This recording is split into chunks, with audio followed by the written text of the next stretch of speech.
দেশের দক্ষিণ পশ্চিম ও উত্তরাঞ্চলের মালামাল কম খরচে সহজে গন্তব্যে পৌঁছাতে খুলনার পশুর নদীর চ্যানেলকে কেন্দ্র করে গড়ে ওঠে মংলা বন্দর। বিস্তীর্ণ জায়গা জুড়ে এই বন্দর আধুনিক মানের হলেও যোগাযোগ ব্যবস্থা দুরবস্থা আর দীর্ঘদিন ধরে পড়ে থাকা আমদানি করা গাড়ি জায়গা দখল করে থাকায় প্রায় অলস হয়ে আছে মংলা বন্দর। কর্মকর্তার মতে বন্দরের নিজস্ব লোকবলের অভাবে ও নদীর নাব্যতার সংকটে মাঝে মধ্যে দেখা দেয় বিড়ম্বনা, তাই প্রয়োজন সরকারের সুদৃষ্টি।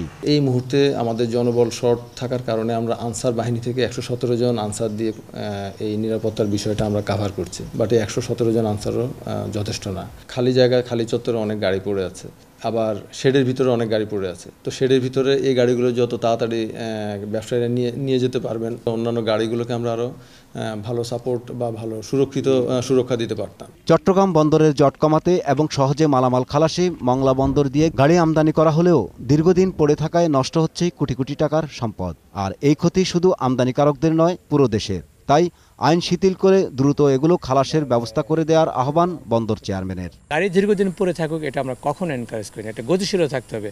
নতুন গাড়ি আসবে, পুরনোগুলো চলে যাবে, আবার নতুন গাড়ি আসবে। এখন পুরনো গাড়িগুলো যদি এখানে আপনার চলে না যায়, সংকট তখন সৃষ্টি হবে। সেই সংকট যাতে সৃষ্টি না হয়, এই জন্য আমিও চাই বন্দর চেয়ারম্যান হিসেবে যে গাড়িগুলো যত দ্রুত তাড়াতাড়ি আইন সিদ্ধভাবে এখান থেকে খালাস করার ব্যবস্থা। তার মতে নদীর নাব্যতা বাড়িয়ে বড় জাহাজগুলো বন্দরে নোঙ্গরের সুযোগ দিয়ে মালামাল খালাস আরও সহজ করতে ক্যাপিটাল ড্রেজিংয়ের কাজ প্রায় শেষ পর্যায়ে। তাই যোগাযোগ ব্যবস্থা আরও উন্নত করার দাবি মংলা বন্দর চেয়ারম্যানের। ফারুক হোসেন, 21 টেলিভিশন, মংলা, বাগেরহাট।